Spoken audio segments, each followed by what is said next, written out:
Welcome back, everyone, to the weekly Armchair Kickoff podcast. We're on a United show today, Devil's Advocate, and this lovely, beautiful Sunday evening. I am joined by two very special guests here today. So, to the right of me, I'm joined by Mr. Sean Maroney, the host of our London Lowdown podcast here in the weekly Armchair Kickoff. And below me, we are joined by Mr. Reese Russell as well, Devil's Advocate regular. So here today, we've a lot to talk about here today on the show. Obviously, we're going to review Manchester United's massive 3-1 win over Tottenham Hotspur. We're also going to talk about the upcoming European games for both Manchester United and Chelsea on the show because we have a Chelsea fan on. And also, we're going to break down the race for the top four too, because I think there's a lot to talk about. There's been a massive results all around in the top four race this weekend. So we're going to break down all that here today. No preparation, no topics, just literally sit down, chat, and obviously just revel in the great results this weekend for all of our clubs. First of all, Sean, I literally was talking to you before the game today, and you seen today that I was absolutely breaking it today. But since then, how have you been keeping this evening? No, I've been all good. It's kind of all go, I suppose, between getting home and then I just got back in time actually just for the United and Spurs game. Obviously, I was hoping for either United to win or a draw, maybe. Obviously, Spurs kind of in the top four race with Chelsea, but look, all in all, I'm happy to be here representing, covering for the sad part of London. This evening, obviously they couldn't come on after the result, so I'm happy to be covering there. Happy to do it. Yeah, absolutely. That is, Sean, is a great team player and a good sport. So that's absolutely fantastic to see you here to cover for the London side of the show here today. Reese, we were chatting in the group chat today before the game. Again, you were ever the optimist coming into today's game.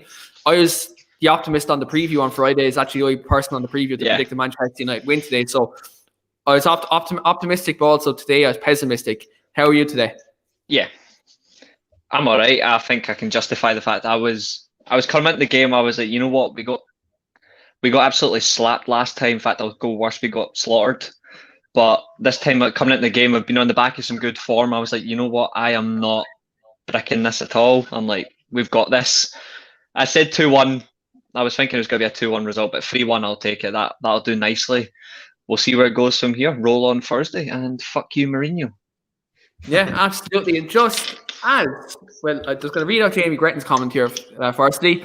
And he says, second half performance was top notch. Enjoyed the football at times. We was playing today. Pogba was unreal.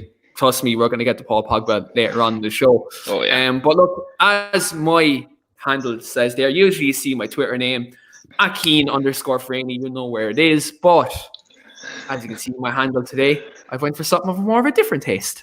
Mr. Jose Mourinho is finished. I think we can all agree on that. All you got to Solskjaer, let's put that nail in that proverbial coffin.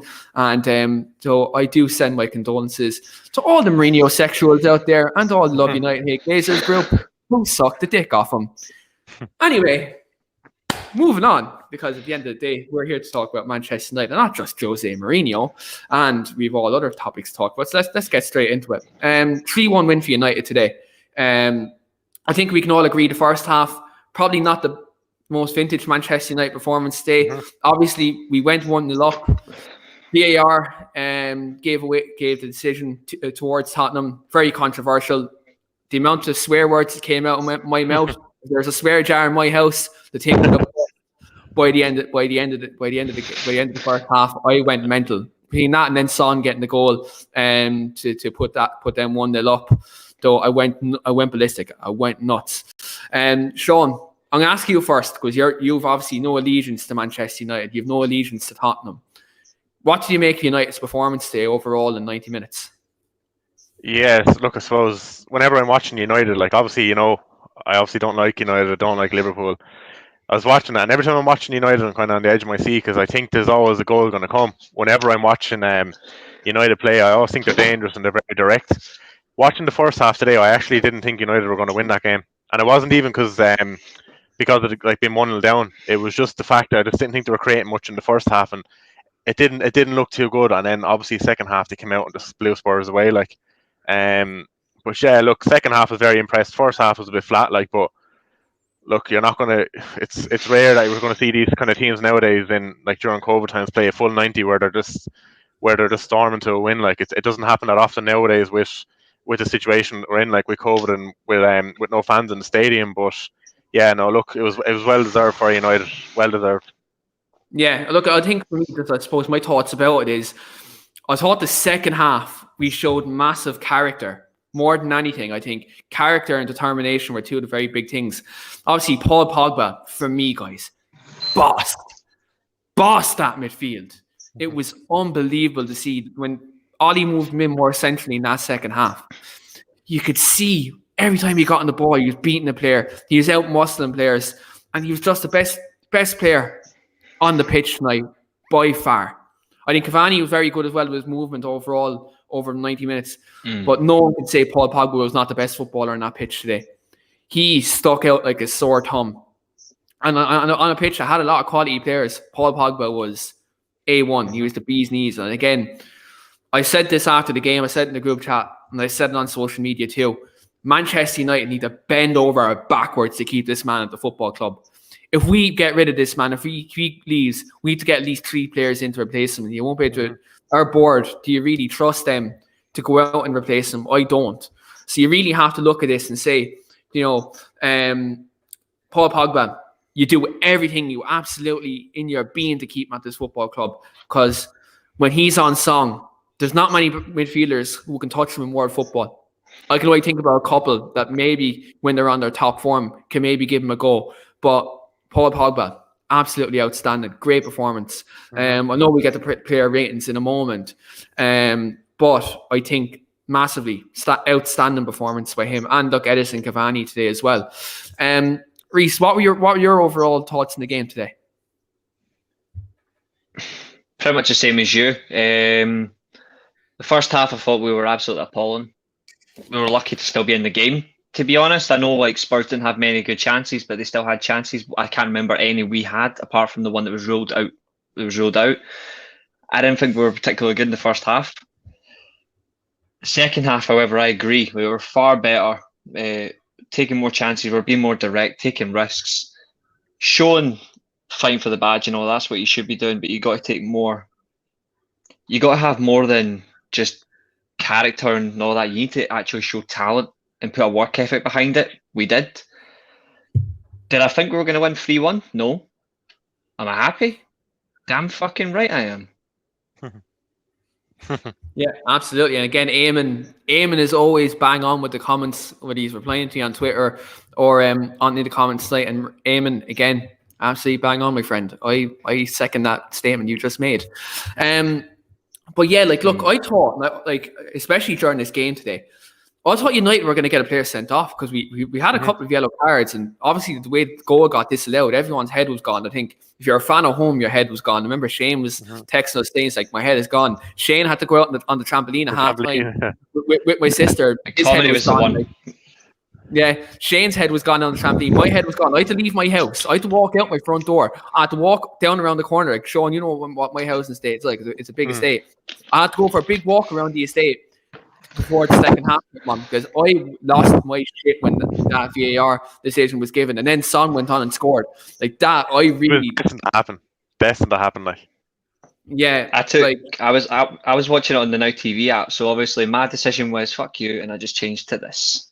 I went straight on F1 after that at half time. I played 15 minutes of just chilling on F1. I was like, that'll do nicely. That'll keep me quiet. But I will say this, like McTominay today, I'm like genuinely, he's lucky he stayed on that pitch. He was genuinely lucky he stayed on that pitch. He was awful today. He was awful. And I very rarely say that about him. Yeah, absolutely. And then Shane just says here in the comments with regards to today at half time, he's like, had to pull a few WWE finishers on the trampoline to blow off some steam. What are we doing, Shane? Really? Like, he gets the blow off with the steam, and he's getting ready ahead of WrestleMania tonight as well. Like, it's a double whammy. He killed 2 birds with 1 stone. Yeah, absolutely. I guarantee one of them was a swanton bomb. Yeah, that's what I'm about to ask him. Like, Shane, was it a swanton bomb? Was it 619? Do you do what Harry Maguire done to Aspilicueta, and do you do a Carlito move from the back? Like, do you know what I mean? Like a backstabber. I had to say it. I had to say it because of course. At half time, Sean sent in the picture of Harry Maguire manhandling Aspilicueta, and I was like, right. When Shane mentioned the WWE thing, I was like, right. Yeah. Aspilicueta and Harry Maguire have been in there. But again, look, when you look at when he sent it, I couldn't help it. Song thing, when you look at the Aspilicueta thing, you look at that Son thing, right? Again, VAR, inconsistency. The referee bottled it. My opinion on it today, like, no, the decision, like, I think it wasn't. It should have counted. The goal should have stood.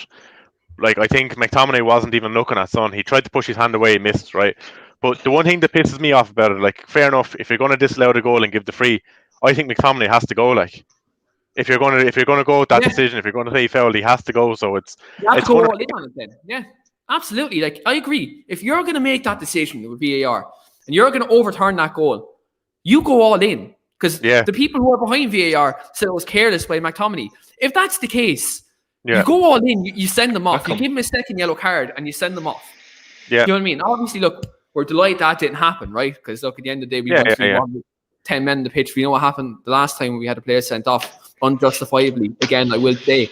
You know, like, look, at the end of the day, these officials, they're under scrutiny before VAR. They're even worse with VAR. These referees in the Premier League, they're crap. I'm not even gonna beat around the bush that. They're crap. They're absolutely useless. Every other league in Europe is showing them up. And we're meant to be the best league in the world, right? The Premier League. Act like it. Get your fucking act together. Seriously. And that's all I'm going to say on VAR, because at the end of the day, the most important thing is the W, the 3 points. I've said it before and I'll say it again, like, scrap the English officials, scrap the lot of them, and just bring in the Germans, because the Germans actually know what to do with VAR. Yeah, bring in every English referee. Every English referee just go, here's your contract, off you go. P45. Goodbye. Oh, you're German. You know football, and you come. Here's a contract. Done. No, he's still dead. Yeah, absolutely. I would say my thoughts and prayers go out to Heung-min Son, but him, Chris Kavanagh, all them guys, you're not in my thoughts and prayers tonight. I'm sorry. I do apologise. I don't really. But anyway, we're going to get straight to the player ratings, because we actually have a lot to talk about tonight on the show. So, like, we've given our thoughts in the game, and look, I'm in absolute agreement with both of you guys. Thought it was a good performance, especially in the second half. So we're going to get straight to the player ratings straight away, and then we're going to jump onto the European games as well. So Dean Henderson, I'm going to come to you first, Sean. For me, I thought he was a 9. An 8. He was an 8 today. Thought very commanding. Thought like coming out sweeping. He's very good, very vocal today, and I thought that was something. He communicated well, especially with Lindelof and Maguire. So for me, he gets an 8. What would you give Henderson out of 10 today? Look, for me to get a 9, you have to be peak, like kind of like Pogba was today, kind of control the game. So I'm going to go with an 8 for Henderson. Like, he literally caught anything that came in there. What really kind of impressed me as well is any of those Kane strikes. You've seen Kane score them very often. There was 2 of them in the game where he cuts inside and he goes to the near post, stopped the 2 of those with his leg as well. And like you said, he's commanding, and he kind of reassures that back 4 there. So I'll go 8 with Henderson, I think. Yeah, I'm the green, but I went to an 8. I was borderline a 9, but I gave him an 8 because my 9s and 10s come later on in the team later on for the starting lineup. So yeah, Henderson's an 8 for me. Sean, are you in agreement, Reese? No, to be honest. I'll give him credit. In the first half, he was a little bit shaky, but he still produced there were some shaky moments in that first half, and a little bit in the second half, but he was still consistent. Just because of the shaky moments, I gave him a 7.5. But I will say he wasn't the worst player on the pitch. But he was relatively consistent, and he showed that in like a couple of saves that he made that were superb that we needed. But I think I'm going to go fairness. I'm not just going to jump in and go, oh yeah, he was an 8, he was a 9. I'm just going to go based on what I've seen. And there were some shaky moments, so I'll give him a 7.5. But fair play, good game as well. And I think that's his 12th clean sheet for Man United in 21 appearances. Yeah, look again, outstanding by Dean Henderson again.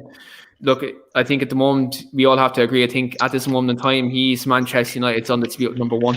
I think there's no debate about it anymore. Looking at his consistent performances week in, week out since he's put into the team, I think it's hard to displace him at the moment. I know David De Gea is a great keeper, but Dean Henderson, I think going forward for the rest of the season, has to be the number 1. 100%.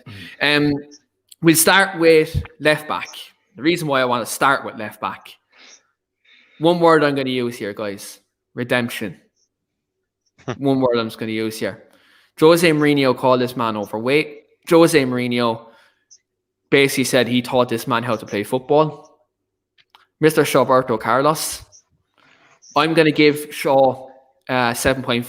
I thought he was very good going forward, though he did offer a threat. Apart from Lucas being threatening 1 or 2 times, I thought he pocketed him. I thought he done very well. And one thing I'd like to say as well, do you see it in the second half when Spurs had that counter-attack and Fred and McTominay were both on a yellow card and they're both reluctant to make a challenge? Shaw ran over and took, I don't know if it was Lamella or someone like that, whoever it was, who was breaking for Spurs. Yeah, he won me 100 quid on it. Yeah, and Shaw went over and took the yellow card and was a very professional challenge. And for me, I was 7.5. Do you know what? I'm actually in agreement with Jamie Gretton. I'm going to give him an 8. I'm actually going to reverse my decision. I'm going to give him an 8 because he was brilliant today. And redemption is the key word for this man, especially against Jose Mourinho to pull out a performance like that today. Absolutely superb, absolutely fantastic. Reece, I'm going to come to you first. Luke Shaw. He's my player of the year for a reason. Ahead of Bruno Fernandes. He's been consistent all season. Today, I completely agree. The fact that he took the day, he's I don't. Redemption is everything, but the one thing I would put into it was heart. I would put heart over redemption, because yeah, it's true. Jose Mourinho, he slaughtered him to a T. Every time he felt like it, and I think the highlight of that game wasn't the win. It was the comments by Gary Neville. It was Gary Neville's comments about him saying that Jose Mourinho, he was calling him out, he was this and that. But you look at the way different managers have worked with him, where they console him, they treat him like a human being, they work one-on-one with him, and he shows his quality. That, for me, is how he's actually progressing. He's shown himself. For me, I'm giving him an 8.5. I thought he was absolutely fantastic today. He's always consistent. He's not Dennis Irwin. He's not Dennis Irwin. No one's going to be like that. But he was called Mr. Reliable for a reason. Shaw has been that this year. He's an 8.5 and he's player of the season for me.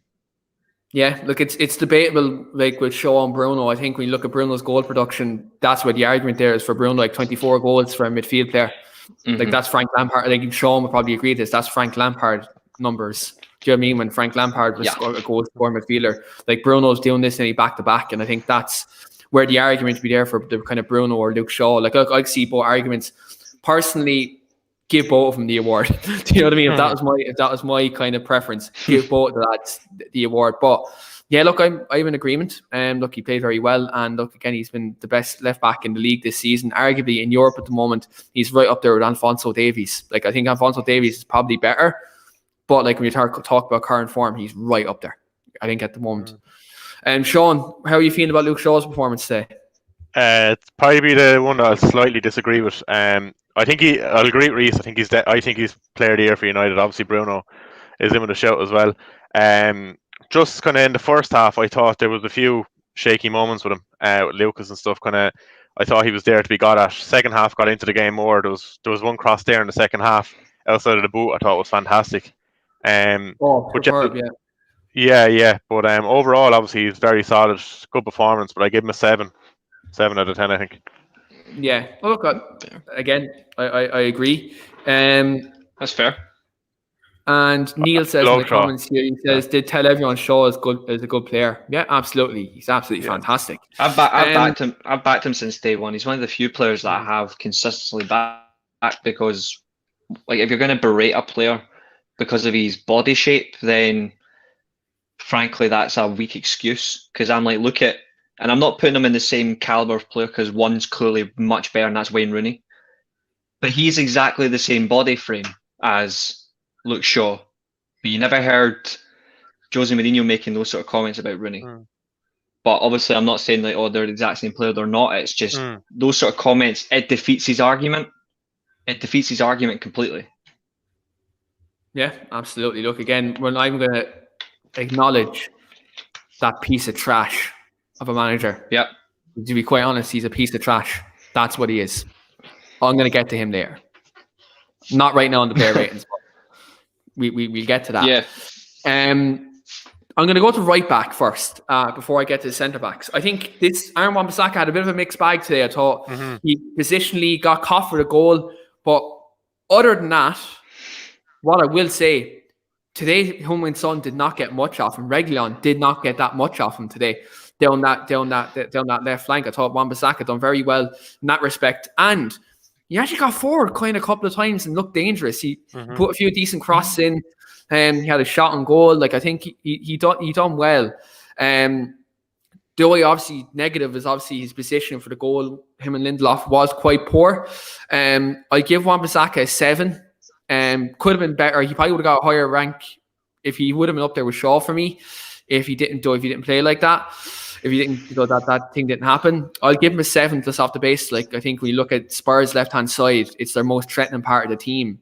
Like with Reguilon and Son, like that's where their like attacks come down. When Kane drops deep, the two of them on the left-hand side are very productive. So to keep that quiet, I think, look, I'll give Aaron Wan-Bissaka a 7 out of 10 today. I thought, though, he was just above average today. Again, could have done better with the goal, but look, that doesn't really matter now when we look at it in hindsight. Sean, what would be your thoughts on Wan-Bissaka's performance today? I thought obviously he's not fully at fault for the goal, but he had a part to play in it. But apart from that, I thought he was very, very solid. And like you said there, in the second half, there's a lot of times he got forward and someone wasn't tracking back, and he was dangerous down that side. Not something we often say about Wan-Bissaka, like, but I'm going to give him a 7 as well. I thought he was fairly solid all day, especially with the threat that you said he had on that side, Reguilon and Son. Like, I'll go with a 7. Obviously, he kind of had that little error in the goal, but I just thought he was very good, and he actually kind of impressed me going forward in the second half. Yeah, I was shocked, like, the amount of space he was getting. Like, if that was a more productive right back, we could have seen another 6-1 today. To be quite honest, you know what I mean? Yeah. Like, if a right back was a bit more productive, we could have seen another 6-1. What about if it was Trent? Trent, that stripper. Jesus, he's not even there. I know what Trent Alexander-Arnold is today. Neil says Aaron Wan-Bissaka is a 6. Jamie Gretton also says Wan-Bissaka is a 6. Are you in agreement with Jamie Reese, or would you kind of be in the same boat as me and Sean that he's a 7? Slightly the same boat. I'm going to go with a 7 as well. Obviously, there's some parts of his game that I would like him to improve on ASAP. One of them is definitely going forward. He is getting there. I think it's noticed.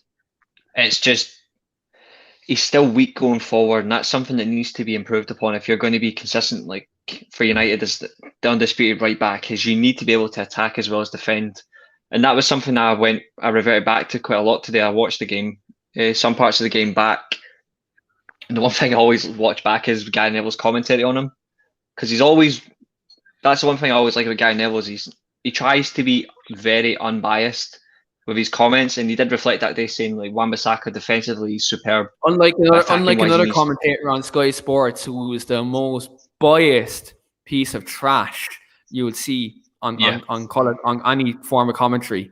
But we'll keep going, yeah. But exactly, and that's what I like about him, is his unbiased view. And obviously, there's times where you would watch this cunt and be like, fucking get behind the United players, but obviously it's his job. He's paid to be impartial. So, like, but he's very fair, and also he comments about him going forward. It's not his strongest attribute. It's defensive, and today he was very good defensively. He was a little bit shaky for the Spurs goal. Not all his fault, so I'm not going to give him all the blame. That's about to turn up in a few moments' time.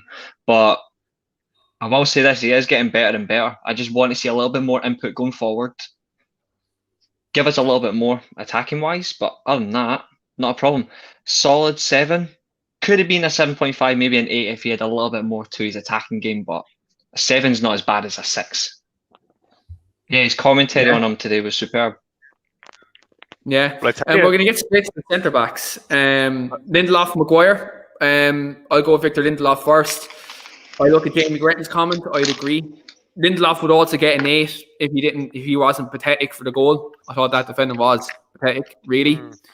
But in saying that, second half, Lindelof was solid. Maguire, I'm in total agreement with Jamie Gretton here. Maguire's gone home tonight, right? He's the only Harry that played well today. Maguire got his wallet, got his keys, got his phone, got his bottle of water, got everything, and then he takes a certain English number one striker out of his pocket in the name of Harry Kane, MBE. And Joey said, look, you're right there, bud. Do you know what I mean? At the end of the day, Harry Maguire played absolutely fantastic today. I thought he was commanding. I thought in the air, he done well in the area battles. And again, he's gradually improving over these last kind of couple of months. And it's great to see kind of him make progress. Now, I think the next step is to get him in a partner who can obviously facilitate his lack of pace.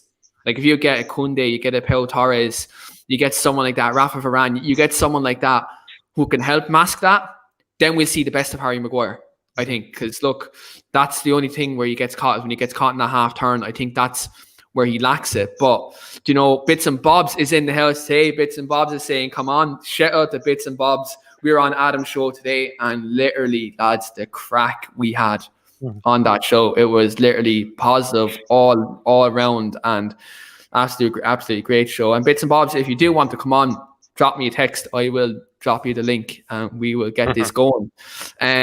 He's a funny lad, Bobby. He's a funny lad. Yeah, absolutely. Neil says Lindelof 6, Maguire 7. Sean, I'm going to go to you straight away to centre backs. What do you think of the partnership?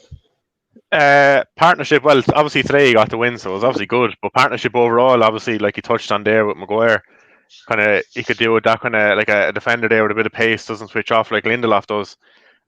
Saying that, I thought Harry Maguire was very good today. Give Maguire an 8. He wasn't shaky at all. He kind of held that back line. Probably being a small bit harsh on Lindelof, I'm going to give Lindelof a 6. Obviously, he played a big part in that goal. I thought that was terrible defending from him. And a couple of other occasions in the first half where he switched off, and a couple of kind of silly fouls he gave away as well. I seen there was one or two where he pushed in the back and gave away frees in dangerous positions. Maybe slightly harsh on him because obviously he kind of came into himself in the second half. But I'm going to go with Lindelof a 6 and then give Maguire an 8. Yeah, that's absolutely fair enough. Reece, do you share the same feelings as Sean? Yeah, for me, Lindelof in the first half, I was scoring him as a 4. Second half improved. I'd probably say about a 7.5, maybe an 8. So I'm going to average out to a 6. Maguire consistent the whole game. One of his best games, in fact, I'll have to admit, like in terms of like just controlling that defence. He does need a defender beside him that's quick, but that depends on who you go for. But other than that, very good game. So I'm going to give a Maguire 8.5 for the whole game, and I'm going to give Lindelof a 6. It's a shame though, because I like Lindelof as a centre back, but he was just not in it at all today. Like second half he was better, but you need more from that. And Mr. Shane Dowley's in with a comment, says the Barclays needs Howard Webb back, go official. Shane always spreads gospel, and this is another moment where Mr. Shane Dowley has spread some more gospel. Hashtag bring back Howard. Let's get this trending on Twitter. Get that Graham Paul back as well. I mean, he's a good laugher dishing out yellows and reds, unless it's free yellow cards before he gives out a red card. Then fair enough. Yeah, absolutely. So we've got the back four. So I'm just going to go quickly through the midfield and attack because we still have a lot to talk about. We're only 30 minutes in. McFred, I'm going to go to you first, Sean. Scott McTominay. I thought he was a bit rash at times. Obviously, in the first half, he kind of had that early foul, and obviously he lost the head over the incident with the goal, which it's easy to lose your head there. I don't know. I thought as a kind of parent, like obviously they don't offer much going forward, but like they didn't impress me too much. Fred obviously got the goal. To be fair to him, he was a good movement in a good position. He followed up, something that we're not really used to seeing Fred do. But I suppose because he got the goal and he was there, he was the catalyst for when he turned the game around. I'll give Fred a 7. I'm going to stick a 6 on McTominay. Lucky, like I do think obviously I said earlier on it should have been a goal and like it should have stood, but he was a lucky man not to be sent off in the end if they turned that decision over. But yeah, I'll give McTominay a 6 and Fred a 7 maybe. Yeah. For me, I'm going to go Fred a 7.5 today, and I'm actually going to give McTominay a 7. I think, look, when you look at the second half, right, I think McTominay and Fred, they done well in terms of keeping the heads because, like, the fact both of them are on a yellow card, usually both of them are rash. and to keep kind of their head and actually make interceptions when needed. I think that was good. Obviously, Fred gets a little bump up because he got the goal. And to be fair, I was questioning his Brazilian passport at half time. I was questioning his qualities as a professional footballer, to be quite honest. But look, he done well to get into the box and score a goal. So I gave Fred a 7.5, McTominay a 7. Probably because I'm wearing my Max Sauce number 39 shirt. I'm probably being a bit biased and giving McTominay a 7. But yeah, look, again, I think they were solid today. And, again, like even Jamie Gretton says here in the comments that Fred stopped 3 big counterattacks coming from Spurs, which helped massively. Yeah, and his breakup play was good today at times. So I do agree with that. Neil is being harsh here. Fred in the comments, he says about an average 5. Ooh, that's harsh. I disagree. That's slightly harsh. Jamie Gretton says McTominay 7, Fred 7, and both played okay enough for him. Mr. Shane Dowley is also in the comments. Shane says Fred 6, McTominay 7. Thought neither were really good, especially Fred, but I think he was actually terrible, but was okay after the goal. Yeah, look, again, it's a matter of opinion. Mr. Greg Chambers, who is Fred's biggest fan, Greg says super Fred, brilliant pass and followed up on the shot, elite attack and play. Again, look, Fred did well. Shane says, Neil, I dig it, my guy.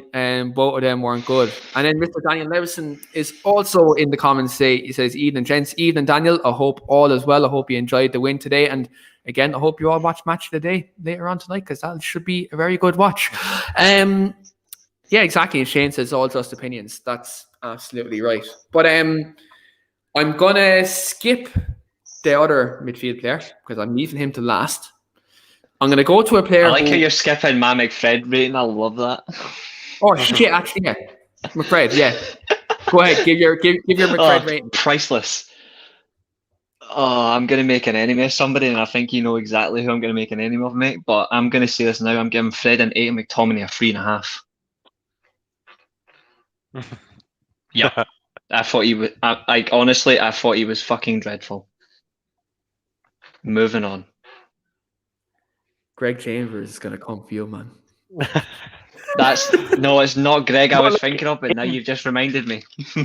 In fairness, Greg. In fairness, I know I gave him the 7 and the 6. I don't think they are that good. For a team that won kind of 3-1. To be fair, it's obviously something you have to address in the summer, but. I'm just giving him Scottish brutality, put it that way. Yeah. Shane Dowley says Ollie's going to get into bother with social services over his comment on Son. Yeah, Jose Mourinho wasn't happy with that at all. But Amy isn't happy with your comment about McTominay. I'm Scottish, man. I'm Scottish. I need to be harsh on. I have to be harsh on the dude from the same nation. So it's got to be done. And today he was fucking dreadful. He's lucky he stayed on the pitch. He didn't have to poke Son in the eye. Obviously, it's had an immediate reaction, can't be helped, but he wasn't particularly good today at all. And frankly, just for his overall attitude today, it wasn't great. So I don't drink alcohol. Behave. I just didn't think his overall attitude was any good. And frankly, I know people are going to hate that opinion, but I'd rather be honest than a hypocrite. So I'm just going to stick with 3.5. Again, that's fair enough. This is what this is about. All a matter of opinion. We all didn't give the same ratings, so again, it's all a matter of opinion. Rach is in the house. Rach is saying hi to all of us here. Rach, I thought that was calling me a liar. You were one of the positive ones this weekend. And every time I see this comment, I think it's an L, not an I, and I keep thinking she's saying love you. That's what I'm thinking. Does that mean liar? Oh, stop. Right. Moving on. A player who actually Shane, I'm not commenting. Yeah, fuck's sake, he knows me too well. We're going to leave that. But moving on. Bruno Fernandes. Thing about this is, right, wasn't his best performance today. Again, wasn't the most creative Bruno Fernandes performance, but I'm just going to say, Reguilon, are you all right, mate? You okay? Do you close your legs yet? Oh, yeah, just before the goal, yeah. Yeah, you got done, pal. You got absolutely done. Look, Bruno would be an average 6 for me today, but because he made Reguilon look like an absolute tool, I'm going to give him a 6.5 just off the base of that. Again, this performance for me, look, was actually kind of good in a way because we've seen everyone else step up today when Bruno didn't play well, and I think that's massive for this team, especially with the running going forward. If Bruno doesn't play well, you have a Pogba, you have even the Fred can push on. Obviously Rashford, Cavani, whoever else. Like that's today symbolized that we're not just Bruno Fernandes FC. That there's more other players there who can do a job. So I'm going to give Bruno a 6.5. Rory's in agreement with me. He says 6.5 for Bruno today as well. Sean, take the floor. Bruno Fernandes, what would you rate him? Thought he was pretty poor, to be honest, today. Apart from that goal, obviously, I'm going to bump him up another 0.5. I'm going to give him a 5.5. Thought he was pretty wasteful. Obviously, I think he could be a victim of his own kind of fucking standards a lot of the time. Obviously, Bruno kind of runs a lot of games, but I just thought he was wasteful today. And I don't think when games get physical, I don't think it suits Bruno. Don't think it suits him. This team's kicking, and like obviously Spurs done a lot of that today as well. And I'll give Bruno a 5.5 today. Yeah, look, I wouldn't disagree. His best game. Yeah, but we're going to get to another midfielder who, in my opinion, was probably man of the match, but we'll get there. Jamie Gretton's in agreement with yourself. He says 5.5 for Bruno. Jamie, I'm actually going to address this actually now at the moment. Right. You literally said before we went live you were waiting on this comment, and it's actually turned up. Now I get to enjoy this moment. Right, Jamie, I love you. Right, you're like a brother. Even though I've never met you, never spoke to you, but we get along through social media. I know Jesse Lingard is on form, and Bruno Fernandes hasn't played well in the last couple of games. But you'd much rather have Bruno Fernandes at your club than Jesse Lingard.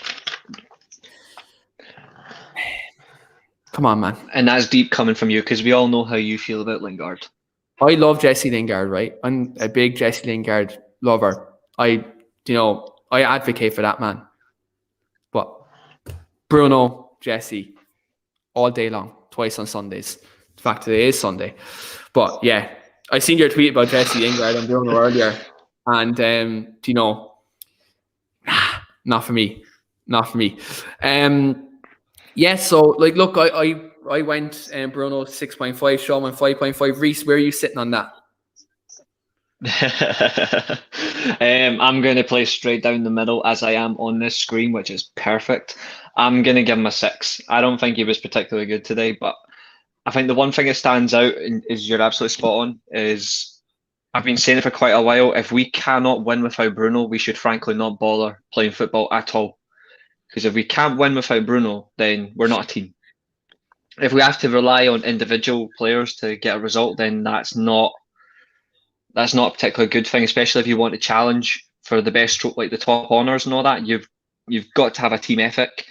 So today it was good to see the team step up. It wasn't particularly great. It was a shame, especially because it's against a club where people claim he goes missing. He doesn't turn up in the big games. If you actually watch his games, he does just stay. Spurs aren't even knows, man. It's ridiculous. Right? I'm not saying they are. I'm just saying people say it. At the moment. I'm not saying they are. I'm just saying people generally say they are considered a big club. I don't. I just think they're a club that's managed by a past-it manager. But even so, there is a constant social media narrative that he doesn't turn up against the so-called best teams. Fair point. I completely disagree. Go fuck yourselves. But today, he didn't have a good game. He did not have a good game today. Hopefully, he has a better game Thursday if he plays. But he can take this performance going forward. No, I would, honestly. I would play him in that second leg. I would play him in the second leg. Even if it's for like half an hour. Not a chance. Half an hour in the second half, I wouldn't mind. Aye. No way, man. I disagree. I'd play him for 30 minutes. Bruno Fernandes. There's actually 3 players I don't play on Thursday against Granada. Rashford, Pogba's one Bruno, of them, and Pogba. Them 3 don't play on Thursday. No way. I would just for 30 minutes to keep him running, but I would play at least one of them, considering you have 3 players out suspended. So Shaw and Maguire are going to get rested, Yeah, I think maybe It'll be interesting to see who he plays. Play Pogba if you're going to, because Bruno and Rashford have played a lot of football this season. So you have to rest maybe 2 out of the 3. So maybe play Pogba, but Bruno Fernandes needs a rest. Rashford needs a rest. Pogba Rashford, is only back from injury. So you probably, if you're playing 1 out of At least 3, we'll find out if we can win without them. Yeah, At least exactly. if they don't play, we'll find out if we can win without them. I'm not bothered. Even if it's 30 minutes, I'm fine with it. But if we can play a full 90 minutes without Bruno and win like 4 or 5-0 and be like, we can at least beat a team without him, great. I don't mind that. You just know Ollie. He will not rest him. You just know he won't. Yeah, so we're going to move on anyway to the next player, Marcus Rashford. Again, today playing through the pain barrier. Again, out wide right. Didn't pull up trees, if I'd be honest. Always worked hard, was very honest, but didn't do probably the greatest. I give Rashford a 6. I thought he was pretty average today.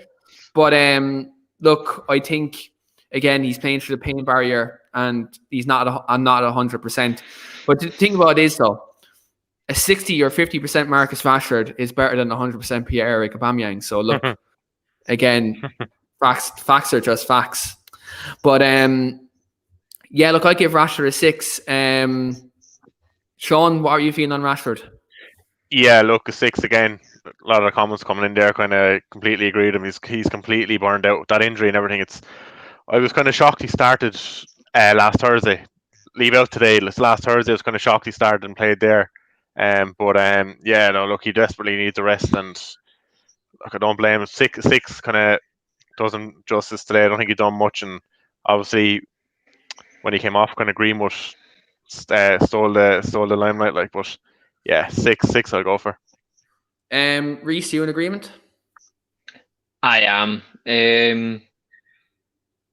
He is not up to it at the moment. We saw it last like Thursday night, where even if he's not his best of form, if he has a moment, he'll score. We cannot afford to let a player like him continue to play, because if he does, his career will be done by the time he's 26.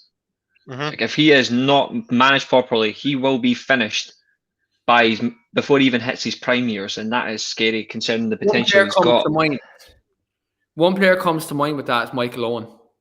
You see, yeah, look, like a lot of people make comparisons with Rooney. The difference with Rooney is he didn't need speed for his game. Rashford does, I think. Michael Owen did. Yeah, like Michael Owen did. Ankle injuries hampered him massively. I said this on Adam's show earlier. This could be another Michael Owen situation where we see him great till the age of about 24, 25, and then injuries just kill him. Do you know what I mean? So, yeah, I'm in agreement with that. I think we just need to manage him and look to see kind of where we go. There's one other example as well. In fact, you mentioned ankles. There's one other one I can think of, and he played as a striker, not as a winger, but that's Van Basten. He was the exact same. I thought you were about to say Jamie Gretton, because he said he has a glass ankle. Nah, I wouldn't put Gretton in the same class as Rashford. One can run, the other just chats. Just kidding, Jamie. You're a good dude. But no, I just think of Van Basten the exact same manner. You timed it perfectly, though, right? You timed it perfectly. He's like, I seen his comment come up, and like you're halfway through your sentence. I was like, is it Jamie? That would be golden, but no. That would be golden. Moving on. But no. Edison Cavani. For me, I'm just gonna say straight out, movement, fantastic today. Steve McGrath, who was actually a Tottenham fan, who was on our channel on Friday, he said his biggest fear wasn't Bruno Fernandes, it wasn't Paul Pogba, wasn't Rashford. He said as a Spurs fan the other day that his biggest fear was Edison Cavani because of his movement. And we've seen that today. He ran Spurs centre-backs ragged today. And he's someone who done absolutely fantastic. His experience showed against two inexperienced centre-halves in Rodon and Eric Dyer. And look, I'm going to give Cavani a 9.5. He was robbed of a goal. I thought his link-up play, his work rate as well, tracking back, is something that went unnoticed there, I think. Like, his work rate getting back, he done very well. And for me, he probably would have been a 10 if he got that second goal, if that was given. But unfortunately, it's disallowed. I'm going to give him a 9.5 because there's only one 10 out of 10, and we all know who the guy is, but we're going to get to that in a moment. Sean, Edison Cavani, where do you sit in that? He I said in the group chat today, like the first kind of 25 minutes, I was about to text into the group chat and send in like the price of the flights to Boca Juniors. Like I was going to send it into you, and I was like, nah, I better hold off just in case he scores a goal. Like, but after that first 20-25 minutes, he was Hate you. fantastic. Like he done so much damage. Like, look, I'm kind of I don't give 10 out of 10s very often and that stuff, so. There's only one kind of player that comes close to a 10 for me today. It's not Cavani, but I'm going to give Cavani an 8.5. I thought he was very good. Caused Spurs a lot of problems. Yeah, absolutely. He was class. Reece, you in agreement with me and Sean? Are you kind of in the camp of a 9.5, not 8 out of 10, 8.5? Where are you sitting? I think, to be fair, I was going to give him a 10, but I was like, frankly, well, you could give more than one player a 10, I suppose, but I'm not. I'm going to give him a 9.5 as well. He was near enough perfect. I agree. Like I thought his movement today was superb. That's the Cavani we brought in, like the Cavani that we've actually seen in European football. Like how good he is, like movement wise, like finishing, close control, work of the ball with the ball. He was superb. The fact that he kept going even after his goal was disallowed, like he was like, "Fuck you, I'm scoring." And we saw it like how he played today. I mean, he could have had more than a disallowed goal. We could have had a hat trick. The header that flicked off the post as well. Like that was like a couple of inches out. Like that could have been another goal. So frankly, he could have walked away with a double today if like bar the goal rolled off. He was superb. 9.5 for me. Great goal. His movement for the disallowed goal as well. That's classic Cavani as well. Like completely mugged off the defence. I actually hope we renew his contract, even if it's for a year. I'll hope maybe to hell we renew keep it. him for one more year. Maybe what you do here is maybe renew it and then maybe put all your eggs in the centre defensive midfielder and a right winger this summer. Do you know what I mean? I think I think we can maybe make good of maybe Cavani stays for another year. You get your defensive midfielder and right winger in there. Have him still kind of mould Greenwood, into the striker, and then obviously we go from there. Do you know? But look, we're all in agreement kind of on Cavani's performance. I'm actually going to go to the substitute first, rather than the other player. I'm going to go to the substitute. Mason Greenwood, I'm just going to go straight away. 7.5. Took his goal well, looked threatening, put a good ball into the box for the assist. Great player. Again, I backed him tirelessly this season, even when there was fans saying that there was other English players that were better than him, but they don't even come close to him. And I backed him through that argument. So look, for me, Greenwood 7.5. Sean, you in agreement? I'm actually going to give Greenwood an 8. I thought he was elite when he came on. Not even just the assist. I think he caused a lot of problems. He was asking questions where he got a ball out in the corner there, cut in, kind of he nearly snuck it in the near post and that. Just stuff like that. I think kind of puts a bit of fear in the defenders and stuff, and I just think it kind of stops them going forward as well. So I'm going to give Greenwood an 8. Reece, you in agreement? I'm going to give him a 7.5 as well. I think that's his third game in a row that he's scored. He's scored now. He's finally worked himself into form. I only have one criticism for him, and it's something that he really needs to draw out. Is there's too many stepovers. Like less stepovers, more action. Honestly, less stepovers, more action, and you'll see more from his game. I think it's like when you watch that, it's like the amount of everyone used to comment, and I'm not putting him in the same bracket. Everyone used to comment about Ronaldo. He would do 20, you'd have 20 yards of space in front of him, and he would just keep doing stepovers, and he was not being impactful enough. If Greenwood takes some of that out of his game, and we already know what his potential he's got, because people that say that Saka and all that are better than him, get a room. Like, just go and get a room, because that's wrong. He needs to get a bit of. I think it's just because he's still maturing as a player, because he's still, 19? He's only 19 years old, 20, all that. Yeah, he's still maturing. He's still maturing as a player, so he's getting there. That's my only criticism, but today he was superb. Lethal on the ball, direct, cutting in. I don't like him playing out wide, but frankly, at the moment, it's the best place to put him because we can't accommodate him through the middle at the moment. Other than that, we'll see where it goes from there, but people wrote him off early. I can understand why, because he's not had a great season, but he's had a lot on this year. Yeah, he's not had a lot on this year, and it's impacted him. But you've just, not everyone's going to have a great season back to back unless you're completely committed. For a young player, it's not easy. So fair play to him for constantly showing his worth. We'll see where it goes from here. So fair play to him. 7.5 from me. 7.5. Yeah, absolutely. Sean was actually the non-United fan gave him the highest rating, which is great, really. That shows that there even from the external view that there was appreciation, for his performance. And Eamon says here, he thinks Mason is best when Big Daddy Cavani is beside him.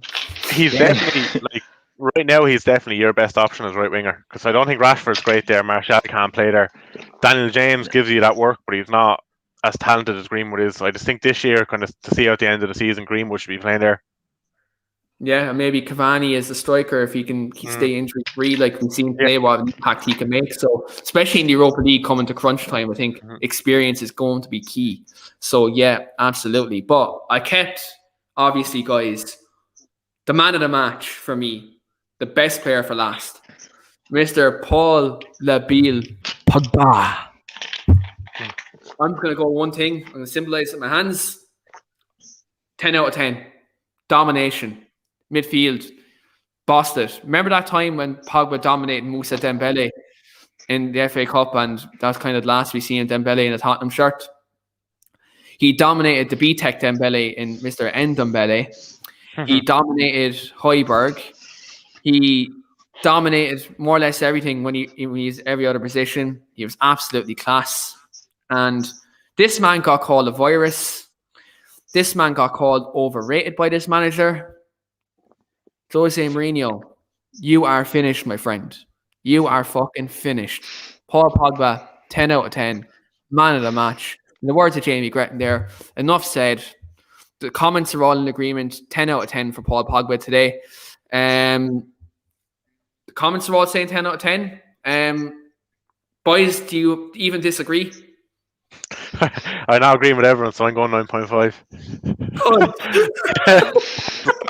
I know he's man the match, obviously best player in the field as well, and I'm a big Pogba fan, have been all along, even like the last couple of years, even though I do think that his career, obviously he's a very good career winning the World Cup, but if he wasn't at United, I think he would have reached a whole another level, even say if he was at Madrid and stuff, what he would have won and kind of individual wise, I think he's underappreciated in the Premier League, really.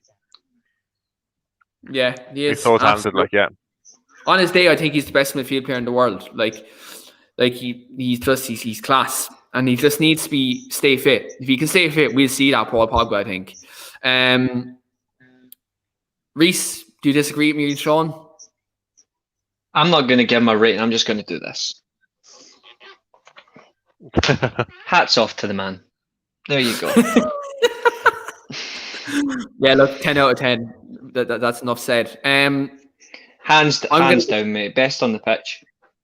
I'm going to give this comment to Sean. Pogba is meant today, so creative and influential. He's on the left of a front three, can really dictate the game when he's there. Do you think he will sign a new contract at United? Yeah, look, I don't think he's going to go anywhere, to be honest.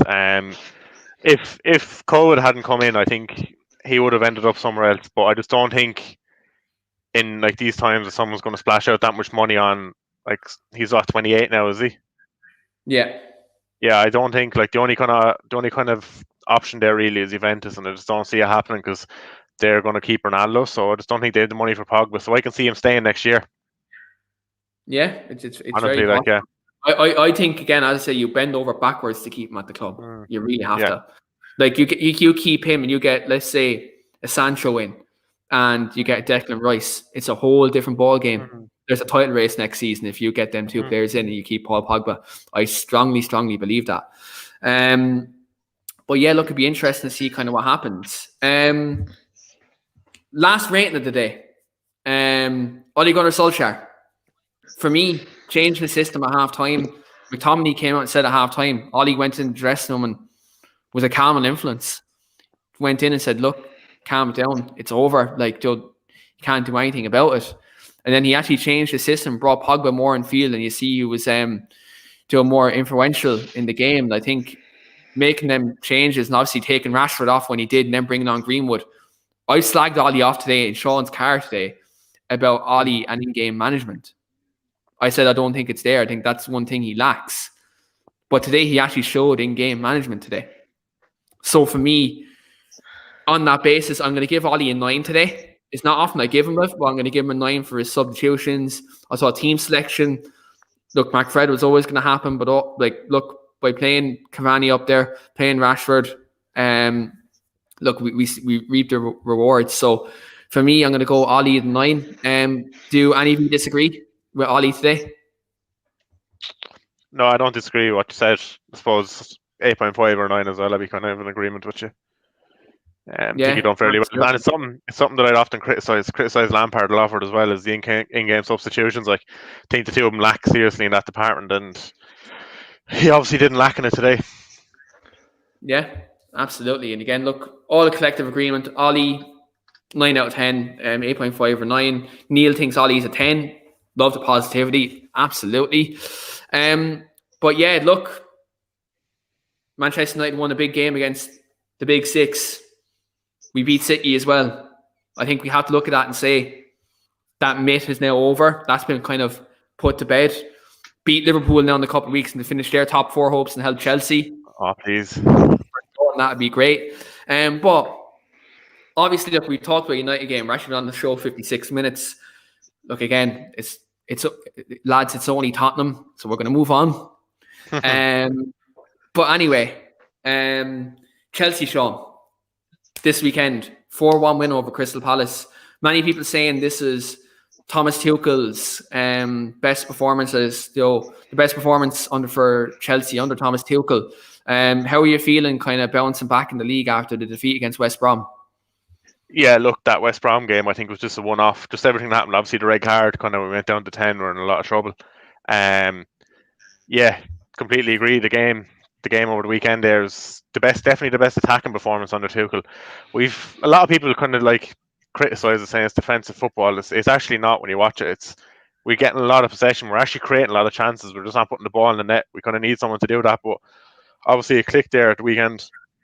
Unbelievable performance. But like, if you told me like the start of the year, like I obviously wanted Chelsea to do well, and we brought in a lot of players in the summer, but I was also realistic and thinking like the players need a bit of time to bed in and to adjust to life in England. So if you told me at the start of the year that we'd be still in the race for top 4, we'd be nearly in the Champions League semi-final, in an FA Cup semi-final, I'd take the hand off you. Yeah, absolutely take the hand off you. Like, yeah. I think we'll look very bleak under Lampard, and I think towards the end of his tenure, and to kind of see like beating Atletico Madrid in the Champions League, very professional performance, and as well against Porto. It's kind of it's kind of good to see. Kind of, I suppose, if you're a Chelsea fan, you're seeing progress now after kind of a stagnated period of the season, especially under Lampard. Beating Spurs and Liverpool away as well under him. So exactly, like two very big results. And if you beat City twice, I'll be happy. Yeah, exactly. Like, look, Sean, you need, like, I think Chelsea, like, I think when we look at the FA Cup, I think that's obviously a massive game for Tuchel to win his first trophy. I think if you're looking at the 2 cup competitions he's in, it's probably the easier one, because if he beats City in that one-off game, you've Southampton or Leicester in the final, which, look, I think Chelsea should do the business there, regardless of which opponent they have.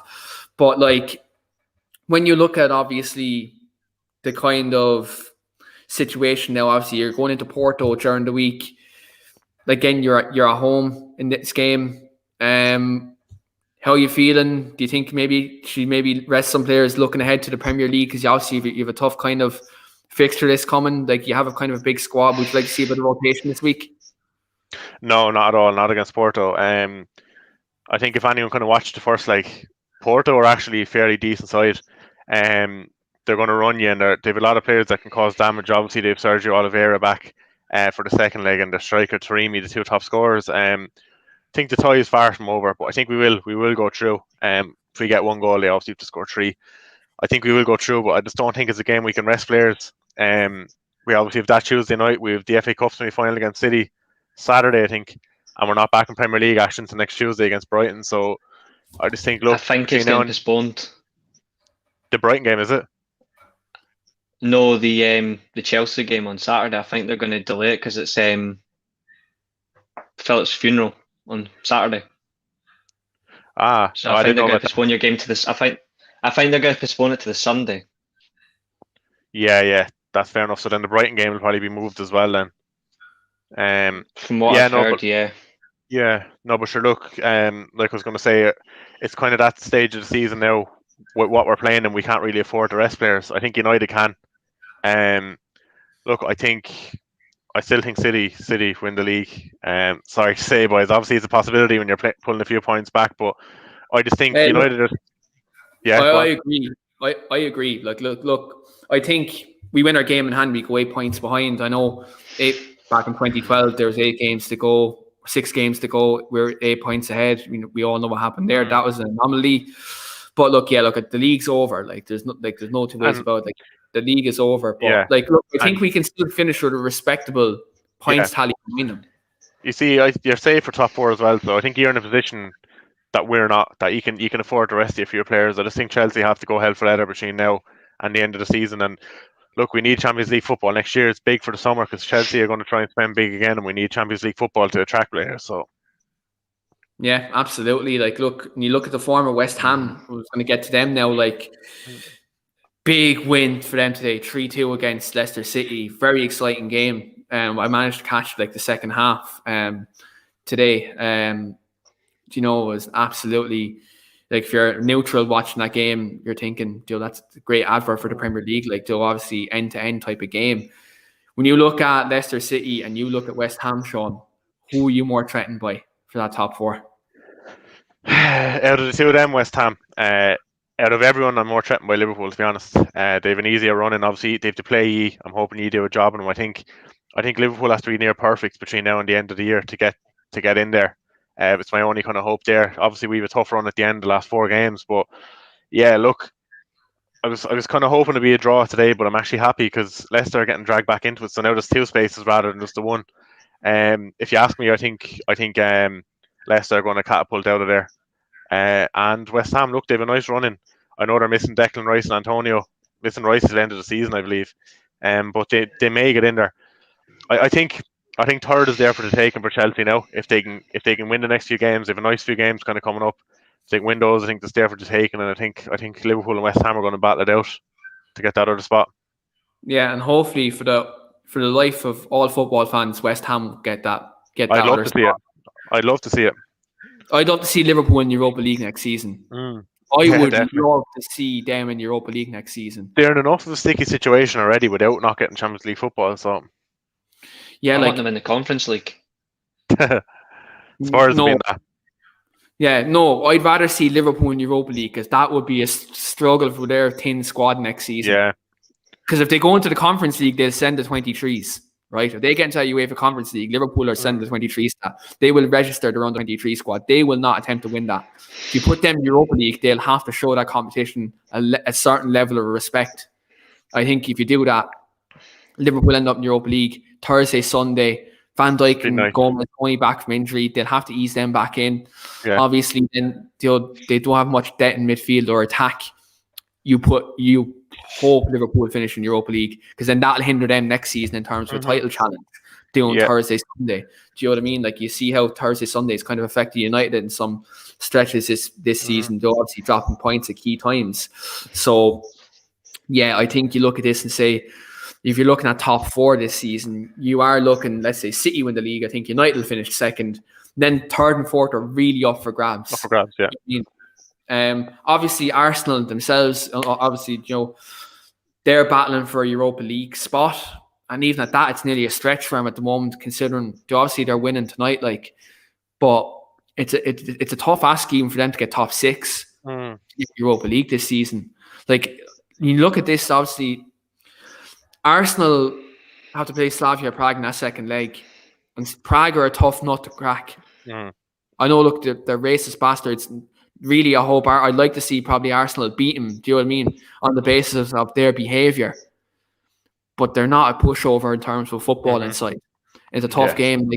When you look at Slavia Prague against Arsenal, like, if Prague beat Arsenal, there has to be questions about Mikel Arteta's future. Definitely. They finished 10th or 11th this season, no European football for next season, and they sacked Unai Emery for getting to a Europa League final and just being slightly outside the top 4. They're after regressing rather than progress. Really, when you look at it statistically, it's regression, not progression. Now, the football is probably easier on the eye than the Unai Emery era, but like, if they get knocked out of that Europa League, you have to look at it and say, where's the progress? You won an FA Cup, that's fair enough. But in league position, domestically over a 38 game season, where's the progress? Like I'm saying this genuinely because there was managers who were all under the same microscope in the last 12 to 18 months. Lampard, Solskjaer, Arteta. They were all like these three kind of youngish managers in the game, all under the same kind of microscope. Obviously, Lampard, year one, done very well with a transfer ban, losing Eden Hazard, got into top four by bringing in like some Mason Mount and Tomori and Reece James, all them types of players, done well within his means. Ollie went in, got third place last season on the back of a very disappointing start, moved up, got third, on course to finish second this season. Progress. Arteta comes in, mid-table Arsenal. Arsenal is still lying in mid-table. They win an FA Cup in between that to kind of paper over the cracks. But when you look at Arsenal, guys, over a long-term perspective, where's the progress? I'm struggling to see, like, they're playing slightly better football, but I'm not saying this in a disrespectful way. I wish I had one of the Arsenal fans on to get their opinions on this, because really I don't see where their progress is. Even if the people in the comments want to let me know what they think. But guys, I'm struggling to see where the progress is at that football club at the moment. I banter them every single week. And the reason I do is because growing up, like late 90s, early 2000s, if there was one club that scared the shit out of me as a Man United fan, it was Arsenal. It wasn't Liverpool because they were nothing in the 90s. Chelsea, they were a relatively good side, but it didn't kick on until 2004. But Arsenal, they didn't spend a lot, but they had a fantastic style of play, and they had a very strong squad that would beat you technically or physically. They were very good. Nowadays, I don't even know how to describe them. I would probably say they're as good as Newcastle. Like that's their level. Newcastle United right now, that's their level. And that's actually, I wouldn't even call them rivals anymore, but as a rival, that's quite scary. I don't see any progression under Arteta. Fair enough, they won an FA Cup. Great, good for him. He can add that to his CV. Yeah, exactly. But what do you see from it? I don't see anything else. Like, I think that FA Cup did one thing, and it showed it papered over the cracks. That it papered over like the slight cracks, and you got to the season, and there's not been anything else. Like, you look at the players they've got. Like, they gave Aubameyang a new contract because he scored 25 goals in the league last year or whatever it was, and he's went completely backwards, and he's completely fucked it. You've got Lacazette, who I'm pretty sure he scored tonight. I'm pretty sure he scored, but he hasn't realistically done anything else. The defense is weak. The midfield gets bullied a lot. They got rid of their best goalkeeper. Funnily enough. Martinez, yeah. Exactly. Like, they've gone completely backwards, and I don't even know where they're going to end up at the end of the season. There's still 6 games to go for them. They're lucky they're not fighting relegation. I don't think they're going to get past the semi-finals of the Europa League. I think they'll knock out Slavia, but I think it'll be I think it'll be 1 goal in it. I just don't see what's going to happen. Fuck them. Like, they're done as a top club. If anything, they're just a mid-table club, to be honest. I don't see Arsenal coming back for quite some time. They need proper investment.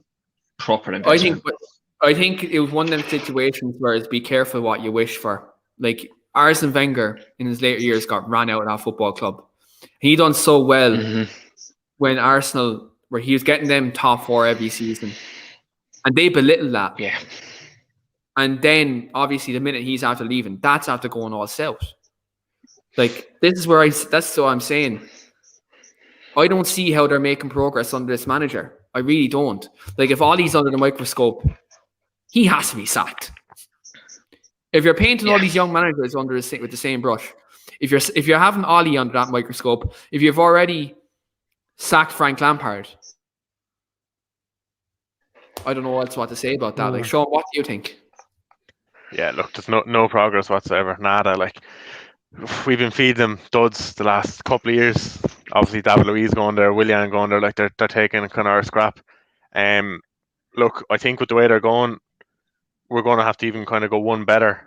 go back to what we used to do and like loaning the likes of Ossie Benayoun and stuff. I think we'll start loaning them out Danny Drinkwater and that, like when they go back down to the championship. So it's the only way I see them going. Like literally the only way. I don't see how they pick up from here because, like, if they win the Europa League and get Champions League football, then that's progress.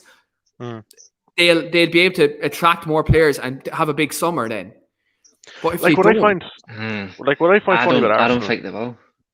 Yeah, no, like the reason I'm not confident in them coming back, like obviously United had their kind of time where after Fergie went, where they're kind of like down in 7th and 8th, and Liverpool had their periods as well, but they're coming back up. Like, well, they did come back up, but like what I'm looking at is Liverpool and United. Like obviously Arsenal have that history of winning the league and the Invincibles and stuff, but like Liverpool and United have a history of winning. They're massive clubs, but what I find kind of funny about Arsenal is like all of these legends that won in them leagues, like Vieira and Henry, they want nothing to do with the club now. Like they don't have anyone like that to come back into the club. Like the backroom staff. That's probably to do with Kroenke in that because like this is the thing, and like William saying fuck us, but I actually haven't been disrespectful here. I've actually said like just being honest. I'm being honest. Like if the Europa League isn't achieved this season, what's next? Like I'm asking that honestly because we're all talking about our own clubs in terms of where we're going to go. Like if the Europa League isn't achieved and they don't get top 6, and let's say like they don't end up in Europa League, because if they end up in Europa League, they still have European revenue and they'll be able to have funds to get some players in. But if they don't get European football and if they don't win the Europa League, it halts what Arteta is trying to build. Is he coming in? Is he? I think he said no. It's not. I think 5 minutes. Give me 5 minutes. He's coming on here. I think they'll reflect on the basis of the fact that they're playing more young players than the experience. But Arsenal needs some experienced players in that squad because, frankly, what they've got for experience isn't enough. I think what Arsenal need here. I think centre back is crucial. Like David Luiz is good, right? But he's probably past his best. Like I think Gabriel, they have a player there who can do well, and if they get a partner in beside him, that's fine. I think they need a new right back. I think Bellerin is not good enough for him. He's I gone think this summer. Exceptional left back is Kieran Tierney. I think like can't even throw a ball. Tierney, right? I think Kieran Tierney, right? Like he's up there with Luke Shaw and Robertson in terms of left backs in the Premier League, right? I think we can all agree, right? Kieran Tierney's up there with like Luke Shaw and Robertson. Very good, yeah. Ben Chilwell, Reguilon, they're all them good left backs, right? They have a captain there. I think Thomas Partey, if he stays injury free, they have a player there who can bring him forward. I think they need to see Aubameyang. They need to get rid of him. They need to get rid of him because he's taken up 200 to 300 grand a week. He's out the down and tools since he got the new contract. It's same as what happened with Ozil, same as what happened with Sanchez. Like I think Arsenal, if they're going to rebuild here, I think it's integral they get European football, not even so much Champions League, lads. I think they need European football because revenue is going to be important. Because Stan Kroenke, if they don't get European football, is he going to put his hand in his pocket? Same way will the Glazers put the hand in their pocket with United? Do you know, like this is the thing. And this is where I'm saying, like we've talked about United tonight and the London clubs too here. Like this is the thing. Like this is where Arsenal should, like when you look at a club at the size of Arsenal, right? West Ham and Leicester should not be ahead of you in the Premier League. No way. Arsenal have a massive fan base. They have the most expensive tickets in the Premier League when fans were there. Season ticket prices. They have a massive waiting list for fans to get tickets there. Even if you're a day tripping fan, right? It's hard to get tickets for an Arsenal game, right? Oh, yeah. So, like, when you put all that into perspective, they have enough funds, enough revenue there to really be competing. Like, you look at Tottenham, right? Arsenal should be doing better than Tottenham. When you consider like the youth that comes through an Arsenal team with you have your Sakas, you have your Smith Rowes, obviously Martinelli coming through. Look, there's players there who are promising, but what you need to do is you need to get quality and experience around them. Like what I'll say about this, like you need to do this, and this if Arteta is afforded the time, that's fine. But the thing about this is, will the owners make a business decision this summer? If he doesn't achieve European football, like what I don't get either, like around about there with doing better than Spurs. Like Spurs just recently built a stadium, they splashed a lot of money on that, but they can still spend that money on players. And Arsenal done that 10 years ago. How come they can't spend big on players? And I know they bought Partey, like, but how come there's no money there for a big investment? And Spurs can do it now, like, and Spurs are no bigger than Arsenal, like. Arsenal are a bigger club than Spurs. Yeah. Like, we all know Yeah. that, right? Arsenal are a bigger club than Spurs. They're a bigger club than Leicester. They're a bigger club than West Ham, right? When you look at the three probably biggest clubs in England, right? United, Liverpool, debatable Arsenal, Chelsea, if you want to go into that kind of debate in the Premier League era, right? They're the four biggest clubs, right, in England. Arsenal should not be where they are as a football club in terms of stature. That's what they should not be down competing with Leeds United. They should not be there. When you look at some of the players that they have. Part of it's down to some personnel they have in terms of management, coaching staff. Another part is in misinvestment in the squad. But for me, I just think it's a catch-22 with the club. Like, if he finishes outside, do you see that progress? Because they'd be after regressing from when Unai Emery was there. Yeah. How can you justify him staying? You know, that's where the buck stops. Like, let's say if this is United and this is the other way around, and this was Ollie, right? And, you know, let's say Jose Mourinho was doing this, and then Ollie had these couple of finishes, but he won an FA Cup. I'd want Ollie gone because, look, at the end of the day, it's, yes, a trophy's good, but this is where kind of the problem is. Like, it's a catch-22 for him. I think that's where it is. It's literally the example of what a catch-22 situation is. Because if you sack the manager, you'll have to get different players in. You'll have to get to different personnel. Like, let's say, for example, like Arteta's after bringing in all these youth players, right? Smith Rowe, Saka, Martinelli. Who else do you bring in? There's another kind of striker. There's another player who's kind of Eddie Nketiah. Balogun. Nketiah, he's another one. All these players, right? Even Willock and all them to an extent, right? I know he's on loan, but he brought him in last season. Let's say Arsenal get Allegri in. What happens then? Like, do you know what I mean? That all gets halted. So for me, you won't like, see them at all. But like, this is the thing. This is where I think this Europa League this week is their biggest game of the season. Whereas, like, you look at Chelsea, this Champions League game is arguably probably their biggest game so far, right? Because obviously they're fighting for top four. Obviously, Champions League for Chelsea in terms of attracting players, same as Arsenal for even European football, is that thing as well.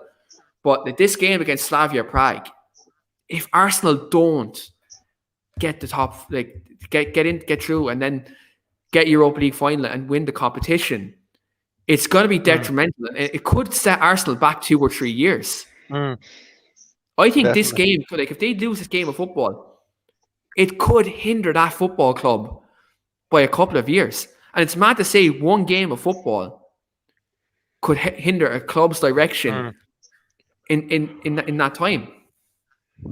I know better than anyone. Literally know better than anyone. The last game of the season against Liverpool, Gronkier scored that goal. If he didn't score that, Abramovich doesn't take Chelsea over. Like, so, like, yeah, I agree. Like, Arsenal could be set back at least a year or two if they don't. I think, right, when you look at their rebuild, when you look at Arsenal's rebuild, right, like, so I mentioned this to you today, Sean.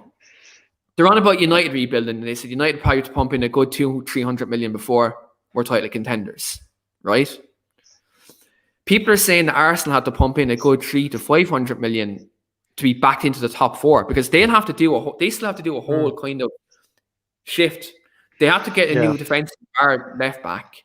They'll have to, maybe, does Leno stay on? They have to get a world-class holding midfielder, a world-class striker, and a world-class, like, other positions. And then obviously build in, like, obviously players have depth within the squad. So it's crazy. I'm going to bring William in here as well, just to get his take on this, because this is obviously Arsenal's biggest game of the season. And DT's nephew coming in, is he? No. Before William speaks, I'll just quickly fire in what I think Arsenal need. They need a goalkeeper. They need a right back, world-class right back, I'll reiterate. They need a world-class centre back. They need a backup left back for Tierney, because his injury problems are going to get the worst of him. I agree, they need a world-class CDM.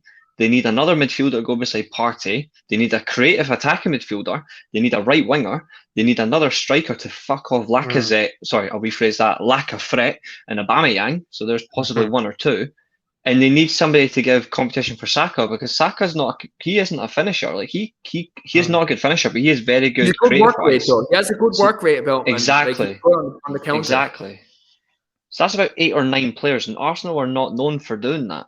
They need a lot, and there's still plenty of time. But Arteta, he needs the time, but if he's not going to get it, Yeah. I don't know where Arsenal are going to end up. That's my say on it. They need a lot. Yeah.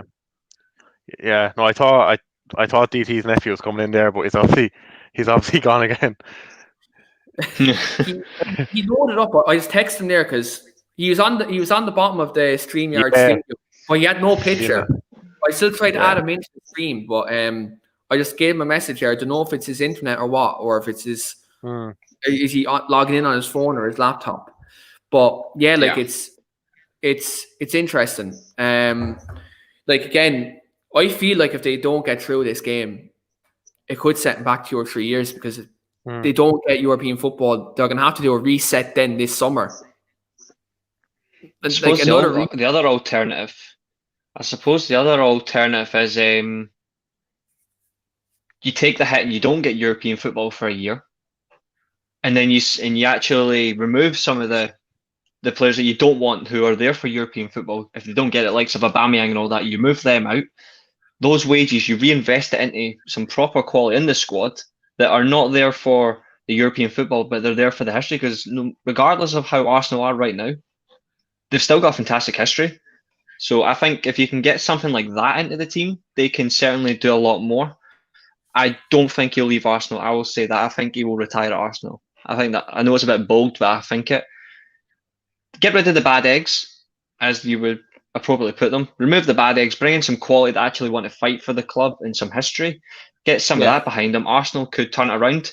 I honestly think even if they take a hit and they don't get European football for a year, Arsenal could turn things around. But that's my opinion on it. We'll see however it is, but we'll see what William says. If they take a year, fair play, as long as they can invest properly. William, I'm just going to bring this point to you, right? Because I said this before you came in. I think this Slavia Prague game this Thursday, right, is your biggest game of the season so far. I think, obviously, it's 1-1 Slavia Prague of away goal. And obviously, you look at your league position at the moment, top 6 is unlikely at the moment. Top 6 ain't going to happen. Yeah, but like when you actually look at this game, like it's your biggest game, and like I think European football is a must for you next season in terms of, getting into your rebuild and attracting players. In my opinion, I feel if Arsenal don't get European football, not even so much Champions League, but European football this season, it could halt their rebuild by about 2 or 3 years because some of the players are going to want to play in Europe. Your rebuild is going to be slowed down because attracting players from like top clubs could be a bit harder without the attraction of European football. Like, where's your stance in this now? Because, like, again, Arteta, you could see moments of better play, but there's a lot of pressure on statistically when you look at why Unai Emery got the sack. Do you know, like, where are you sitting on that right now? You can look at wins and losses and say, yeah, Unai Emery did better. But you look at the football one, you can say, yeah, we play a lot better. We didn't necessarily even have the best games tonight, but we won 3-0. We controlled the game well. Sure, it's only Sheffield United. They've been atrocious, but that's a good game. We're not going to get top 6, let's be fair, because Liverpool are currently 6th, and they're going to aim for the top 4, and they will fight for the top 4. You've got that. Our best hope is getting above Spurs in 7th, who are only 4 points ahead of us. Look, in terms of, I would like to read a few of the different pieces, not just on Twitter, in terms of articles. I've seen David Ornstein said, in terms of attracting players, we are still seen as a bit of an elite club around Europe, as an attractive place for players to come to. It's not the same way. We're more attractive than a Tottenham, even if we didn't have European football. And if it's for one season, then it's okay. Do I think, look, we're playing Slavia Prague. After watching the first leg, yeah, we should have enough to beat them. There was moments where, yeah, we were sloppy defensively and we just didn't get rid of the ball. Our Achilles heel, our defensive issues currently, which looked like they improved. But since Arteta's changed to the 4-2-3-1, it's gotten slowly worse and worse again. But look, it's taken time. I'm okay with the progress and all that.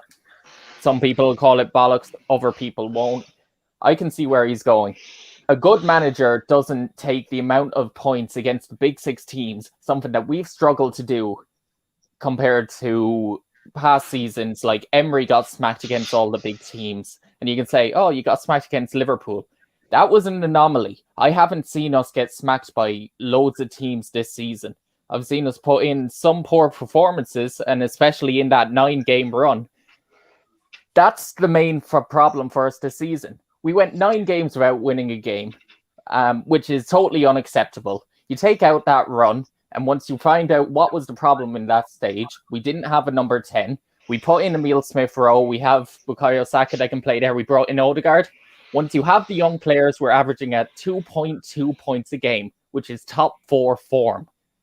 So if you tell me we're miles apart and we're playing a better Newcastle version, then that's just frankly false. Once you have the youngsters in, they're actually showing up. I think Sean was more tongue in cheek with that. I didn't say that. Sean, who made it? Reece, oh, sorry, my mistake. It was Reece, right? But look, again, I think that was there's two fans who said that. This guy. But look, I think I understand what when you're you saying. look at this, Aubameyang has been goddamn awful, and yeah, it looks like another Ozil situation. Do I think we'll be able to sell him? No. Nobody's going to come in to buy him. We're going to sell Lacazette as terms of our striker, and honestly, I don't think we are going to buy a new striker this season.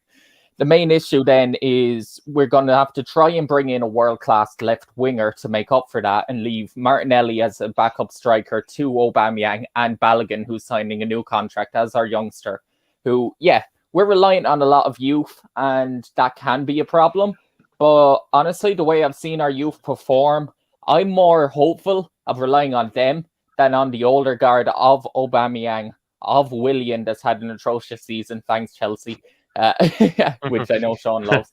And some of our, and a few other players haven't been up to scratch this season, like Ceballos, who is older as well, even though he had an amazing game today. Again, I repeat, it's Sheffield United, come on. There's a signing that I would love to make. Is even though he's older, I feel like it could have a very similar impact as it did Thiago Silva going to Chelsea, would be Boateng. He's a free agent in the summer, and I think it would just solidify. It'd be a better version of David Luiz. You were off Sheffield United there. Did they not beat United there not so long ago? Don't know, did they? To be fair, they're the only team that have given United a shout, because even in the first game, you had a Dean Henderson mistake and it was a 3-2 game. It seemed to be the only game they showed up in this season. It's the worst game of the season, which I don't want to remember. Sean, thank you very much. I just put in there, Sean, did you not lose to 5-2 to West Brom last week? Hey lads, didn't you both lose to Arsenal this season? Right, lads, I'll just cut in and I'll just end this right now. So, William, I was listening to what you were saying there, and obviously you comment on players that you actually think would be a good option. I think Boateng actually is a very smart option. People think he's finished. I actually don't think he is. I still think he's a very reliable centre-back. He's actually a player I would bring to United and still get a world-class centre-back anyway. Like, I would have him just as a backup option with experience, because one thing he guarantees is leadership. He guarantees quality in defence, and he guarantees you trophies. Is one thing he can do. What I will say though is, you mentioned, and it's something I reiterated before you joined in, is I reiterated, would Arsenal take a hit on European football for a year just to see how the team can be built? If you did have that year where you didn't play European football, who do you honestly think would go? And do you think that would be better off by playing slightly more young players, just make a couple of experience signings? How would you think that would go if you took the hit of no European football? Honestly, it's tough, because personally I wouldn't mind it, because I'm a bit nervous. I obviously want to win the Europa League. I want to get Champions League football. That's our only route. Do I think we'll do it? I'm not too confident about getting past the semi-final, like you've said, against Villarreal and against Henry. They're not a bad side. But at the same time, it'll be very close. I can see our defence just costing us. And if we get to the final, then it depends who we play and how we show up again. How we finish the season is it's up to us. It's never really the opponent. It's always Arsenal hitting Arsenal with a lead pipe over the back of the head. We've all seen the meme. It always comes out. We're always biggest impact. If we were to miss out on all European football, it would either make us in terms of helping to rebuild or would completely break us for easily another decade, if not maybe forever, because that means we may not be able to get into the top 6 again, and we could possibly progress even lower and lower and become let's put it this way, a Nottingham Forest possibly. You can never say never, but we need proper investment from the owners is the one thing I'll say. We've got a manager that is tactically very intelligent. He, as well as what you were saying earlier in the show about Lampard and Ollie possibly not making subs too early in the past. Arteta is along the same line, so it just seems to be a new manager type of thing, how they like to leave it till very late. He's got that one problem that he still has to learn, but I don't doubt his ability as a manager. I just doubt the ability of the players to actually listen to him at times. And hopefully we buy in a few experienced players that believe in him properly and will be able to deliver it then. That's how I feel. So a good new right back who will replace Bellerin because Bellerin's off. I'd like an experienced right centre back if David Luiz doesn't say, but we do have a youngster coming in, obviously, who was in at the beginning of this season that Arteta didn't deal well with, but he's been told that he's going to be a starter next season. William Saliba, who's in the top 20 centre backs in France this season, is pulling up unbelievable numbers in loads of different ways. That looks like a real talent, which is, it's so irritating how that situation was dealt with, but you move on. So he'll definitely improve our right centre-back options because I don't think Holding is good enough. I never properly have. He has had a good run. I think he's lower Premier League, just above relegation zone Premier League quality or Championship quality. We need the backup left back. I would like another proper midfielder. I'd love a Basuma. That's the type of player I would love in midfield to just help. I think he's someone that I was going to say I can see going for. The thing is, I did hear rumours a while ago that because obviously Brighton are in need of a striker, that we could do a deal that involved Eddie Nketiah and a bit of money for Basuma. So there was also a rumour literally today that United go in for Basuma if we don't get Declan Rice and give him James Garner on loan, who's been playing fantastic for Nottingham Forest. So, like that could also be kind of a sweetener for William. I think that Buendia will turn up at Arsenal. Do you want to address the Lingard to Arsenal links? Yeah, what the fuck, actually? Do you know what? And I'll be honest, I've seen loads of Arsenal fans be against it. If he would suit Arteta's style of play, that's the more fucked up thing. He's an intelligent footballer that isn't just run into channels, right? And he's able to see the space, run into it, pass the ball when he needs to pass the ball, and be able to shoot how he's been doing at West Ham. I think his time is up at Man United because let's be honest, if he's playing in the cam or the left wing situation, you've got Rashford, you've got Bruno. I mean, I'd even say probably put in maybe next season Donny off the bench. You could even put Pogba in that cam situation. Even Martial's probably ahead of him, even though he probably shouldn't be ahead of him. Yeah, Lingard would be on current form. You'd say that, but he was at the club at the start of the season. You can imagine he was showing it in training. It's one where I wouldn't be against it at the right price, and that's the thing. Look, he plays well at the Emirates, William. He plays well at the Emirates, so if you do sign him, look, I know that joke. He always showed up against the Emirates, but I mean, look, he'd be that type of player that could play on the left wing as an option for us. And I always seem to believe that Arteta would like a type of player, not like Pepe. I don't think Pepe suits his style of play at all. Whenever I think of Arteta's style of play, for some reason, the player that comes into my mind who plays for Man City, but not much, is Bernardo Silva for some reason. I always try and feel that type of player is what he wants from his wingers, more so. Than just raw pace. He wants that intelligence. So guys, like literally we've been on 1 hour 34 minutes. It's actually been a great, glorious show. Obviously, we've talked a lot about United, we've talked a lot about Chelsea, Arsenal, Spurs.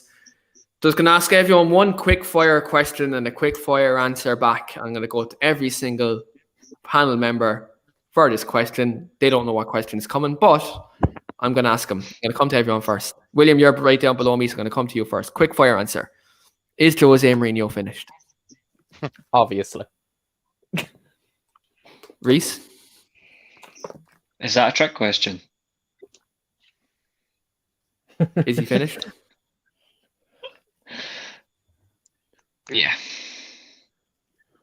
And Mr. Sean Maroney, just to wrap up the panel from the guest side of things, is Jose Mourinho finished? Finito. Do you That's all wanna I'll know- say. Finito.